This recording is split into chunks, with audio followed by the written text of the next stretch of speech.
Hello everybody, and today I'm going to be talking about Where'd You Go, Bernadette. See if I can get it without some glare. There we go.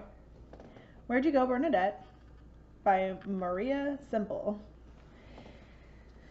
This is a standalone book, not a series, and it is about a very eccentric woman who lives in Seattle. She's from San Diego, I believe. Los Angeles. Southern California. She's from Southern California, but has lived up here in Seattle for the last however many years. And she is married to a super bigwig at Microsoft and has a daughter who's graduating middle school or junior middle school. And it starts with her life. She's very eccentric. And she's in like a feud with the neighbors about blackberries, and she's planning this trip to Antarctica that is her daughter's idea, not hers. And she doesn't like to leave the house ever, so she's using this personal, like digital personal, virtual personal assistant who's over in India. And so the book follows her along, and then partway through the book she disappears and you have no idea what happened to her. And so it's not a manhunt for her per se. A lot of people are like, well, she's always been crazy, so this makes perfect sense. And her daughter is like, no, she wouldn't leave me. And so her daughter like launches an investigation. So it's a super fun book, a really easy read, quick to get through, humorous. Yeah. The pacing of these is pretty easygoing. I'm not gonna like, grab you by the shoulders and rip your hair out as you're running through the forest or anything like that. But it will, from pretty early on, you'll be intrigued. And it's not action-packed, but there's some little like interpersonal drama and some humorous things that keep it moving along and feeling very quick.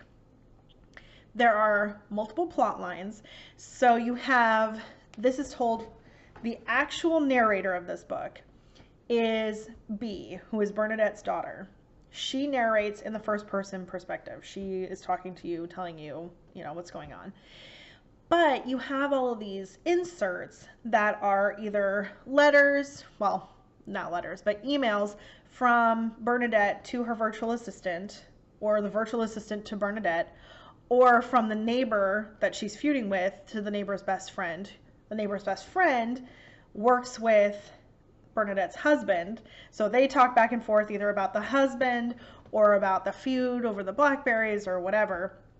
So when it's in letter form, no one is actually narrating. You're just reading these emails. I keep saying letters. I'm aging myself.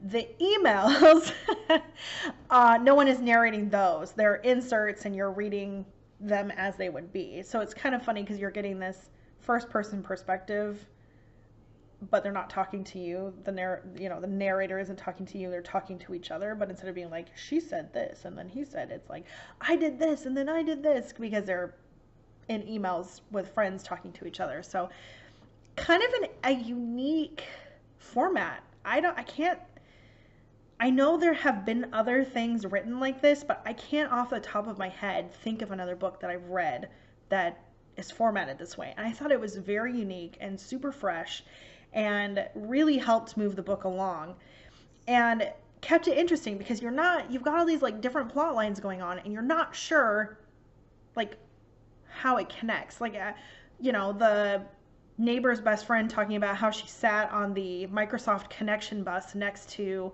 Bernadette's husband. Like, what does that have to do with anything? But it all comes full circle. And then it's like the movie Crash, where you're watching all these different plot lines, and then at the end, they're all in a big crash together, and you're like, oh, this is why we needed to know about all these different people. So it's kind of like that, where you're just like, I don't really get how all these people have to do with each other than like, the email interactions, like how they play together in the story. And then all of a sudden you're like, oh, they all, you know, there's a crash and then they all meet. There's not actually a crash, but you get what I'm saying. The characters are developed over time. You get little tidbits of background revealed for them, and every time something like that happens, you understand just a little bit more where these people are coming from. And there's no character development like this is going on over a bunch of time, so you get to watch the characters grow over the course of the book. But there's character development and you're learning backwards about these people. So as the book goes along, you're finding out more and more of their history. And so there's character development kind of in the backwards sense, which also made it super fun.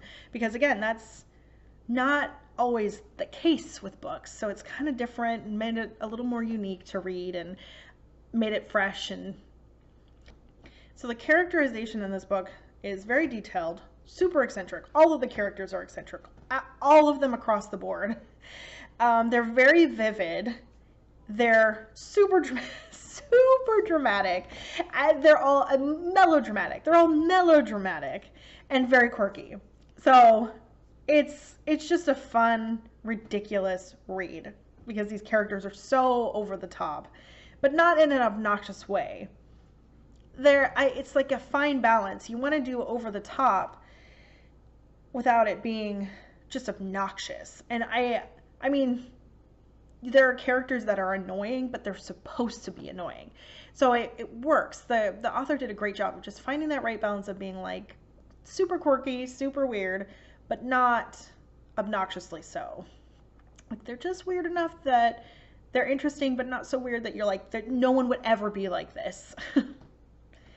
The storyline is super interior, super psychological. I mean, not psychological in like a psychological thriller, but a lot of people kind of trying to learn about themselves and why they do the things they do and how to deal better maybe with things in the future.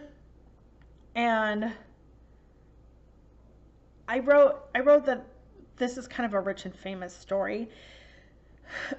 Bernadette and her family are stupid rich, and they call out several times where she always shows up with like French scarves tied around her head, and she's got these big glasses on, and she's just super fashionable. And this is kind of a rich and famous story where it's you're kind of getting a peek at the eccentric upper crust.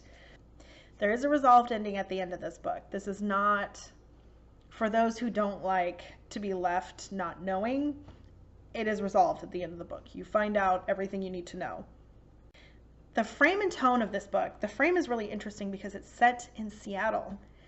So for all of you who are local to Seattle, it's really fun to read because she lives on Queen Anne Hill, and the school the daughter goes to is Gaylor Street School, and they talk about how her husband works at Microsoft and he takes the Microsoft Connect back to work in Redmond. And so it's not specific to this book. Like the author could have put this book really anywhere, but I feel like Seattle was a great choice because we're kind of known for being a little bit quirky, a little bit isolationist. We, don't necessarily say hi when we pass people on the streets. And that is very much this character. She's just like the extreme version of it. So I think that's probably why Seattle was picked. And, so it's just fun to read about places where you're like, I've been to Gaylor Street, I've driven down it, and I've been up Queen Anne Hill, and I've been to the Microsoft campus, and I can picture all of these things in my head. It's cool. It's cool to read, a book set here, but it's not specific to this book. Or, well, I guess I should say the book is not specific to it. There's nothing where if the author put this anywhere else, it wouldn't change the book in any way. So the frame doesn't really affect the tone of the book, other than I feel like it gave the author license to be quirky with the character. The book is very melodramatic and super humorous. Those are the words I wrote down for the tone of this book. So it's just like I said, it's just a funny, super light read with some really great characters. If you want to laugh, you want to basically feel better about your quirks and feel better about your interactions with your neighbors. This is totally the book to read. The audiobook I felt kind of meh about. It wasn't terrible, but it didn't wow me in any way, and I personally found the narrator's voice a little bit, I didn't like it very much. It kind of grated on me. So I don't think you're going to be disappointed if you do the audiobook, but it is definitely not something so good that I'm like, do this on audiobook, otherwise you're missing out. I don't think it's anything special. So there you go. That was Where'd You Go, Bernadette by Maria Semple. If you liked this video, give it a thumbs up. And if you want to see more content, make sure to subscribe before you leave. Until next time, happy reading. Oh, no, this side. Calm it down. Calm it down. The plot. What are you saying? No, which way?